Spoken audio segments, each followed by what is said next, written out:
It's really simple. It's one cross in the box, answering one question of one line. And here's the question. It is, should the United Kingdom remain a member of the European Union or leave the European Union?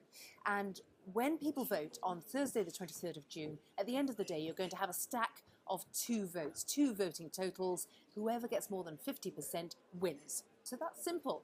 But when you get to the arguments, of course, it's not at all simple. And that's why the BBC is doing so much on television and online to look at the facts for you and to dissect the different arguments. So you can just go to bbc.com/news.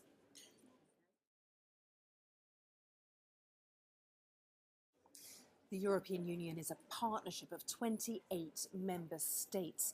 Now, it also has its own currency, the euro, which is used by 19 member states, although Britain, the United Kingdom, has stuck with the pound sterling. The EU also has its own parliament, and it's important to remember that it's political as well as economic, because the EU makes its own rules on a whole host of things. And on the BBC website, for example, my colleague Matthew Price has done a series called The EU in 10 Objects, looking at how it affects everything from lipstick to butter and beyond. So take a look.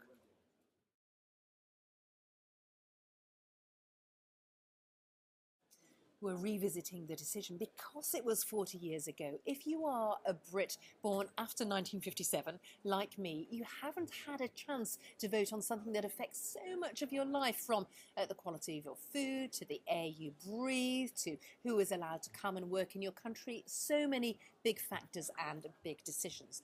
Also, it's a very different question. The last vote in 1975 was about whether the UK should continue its new membership of the EC, of the European Economic Community, which was really a trade grouping of 9 member states. And now we're talking about an area that has more than 500 million citizens. We're talking about 28 member states. There's a currency, there's a parliament. It's a completely different question.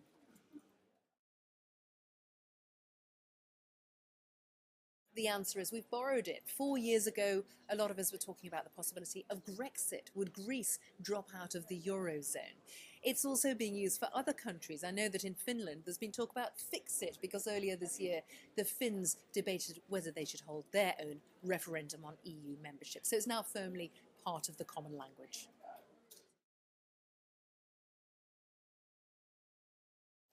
Any British citizen who's over 18, legally resident here and registered to vote can vote on the 23rd of June. If you're a British citizen living abroad and you've registered, you get the vote as well, but I've got to tell you there is a catch that's just been confirmed by the UK's highest court. If you've lived abroad for longer than 15 years, you lose that right. Also, if you're a Commonwealth citizen or an Irish resident, legally resident here in the UK or in Gibraltar, you get the vote too. And that could mean an extra million or so votes plumping for either leave or stay.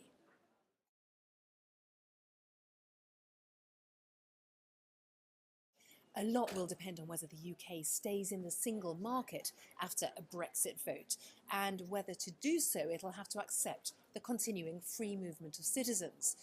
On the other hand, it might be that EU nationals have to get visas or permits to live and work here. It might be that the whole of UK immigration policy is up for renegotiation. Politicians want to look at it again. Frankly, we just don't know, and that's one of the questions we could be looking at after the vote on the 23rd of June.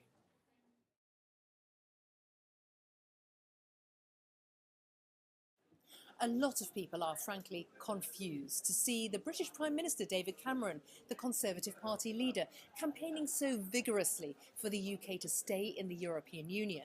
While there are other prominent Conservatives like Boris Johnson, the former Mayor of London, or the Justice Minister Michael Gove, campaigning to say it's time for us to leave. And the answer here is really that David Cameron has had to reflect the political reality. He's letting his own ministers campaign against him because the reality is the Conservative Party is deeply divided over Britain in Europe, and it has been so for decades. As for the main opposition Labour Party, well, it's pretty firmly in the Remain camp. Although I should say here too, there are some vocal Labour MPs who are saying it is time for Britain to get out. So to sum it up, you could say that normal British politics is suspended in the run-up to the 23rd of June. It's not a matter of left versus right. It's much more complicated. It's deeper than that.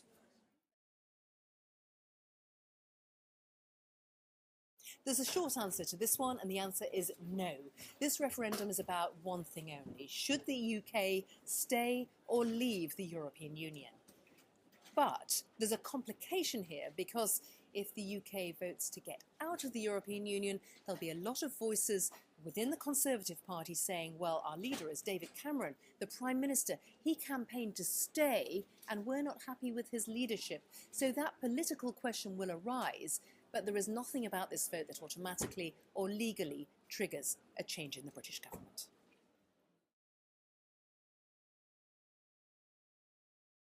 The short answer is yes, it's either stay or go. The longer answer is it's complicated, especially if the UK votes to leave the European Union. Would the UK stay in the single market? What kind of trade deals, treaties and alliances would be made with the other 27 former partners? The vote is on the 23rd of June, and we can be sure that if it's a vote to get out, there'll be a huge amount of speculation on the 24th. So at that point, I'd say watch the BBC News site. We'll be doing our fact check on the website. Also, I will be there for BBC World News from 5 in the morning on Friday morning, that's 5 GMT, at Westminster, asking the questions and trying to bring you some of the answers. It won't impact the Queen. The Queen stays the Queen of the United Kingdom, as well as the monarch of 15 other Commonwealth realms. Now, we would all dearly love to know what the Queen actually thinks and whether she has a view on stay or leave. But in this, as in other political debates, Her Majesty is very careful not to be heard uttering anything that could be construed as political.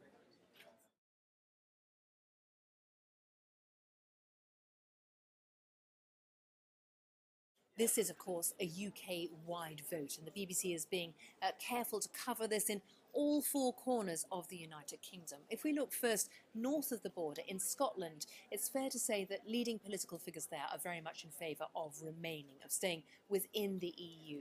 And there was a vote in the Scottish Parliament at the end of May to confirm that. But among the public at large, there is a lot of division, and so there's a lot of campaigning going on. And something for us to watch. If the UK votes to leave the EU, one of the questions I'll be asking people on the 24th of June is, will the Scots want another referendum? Will they want another say on whether they stay or go? Will they want to leave the United Kingdom? And there's one part of the UK where you could say this vote matters more than any other. If you go to Northern Ireland, if there's a vote for the UK to leave the European Union, that's where you could see the only land border between the UK and the European Union, because of course north of the border is Northern Ireland, part of the UK. In the south you're talking about the Irish Republic, very firmly a member of the European Union and enthusiastic about that. So you could have a land border. What does that mean for travel, for customs, for everyday life? It's another aspect the BBC is following. Looking at Wales, well, most leading Welsh politicians are in favour of staying in the European Union, though again, lots of voices on both sides among the public, and the BBC is covering that campaign day to day in the run-up to voting day on the 23rd of June.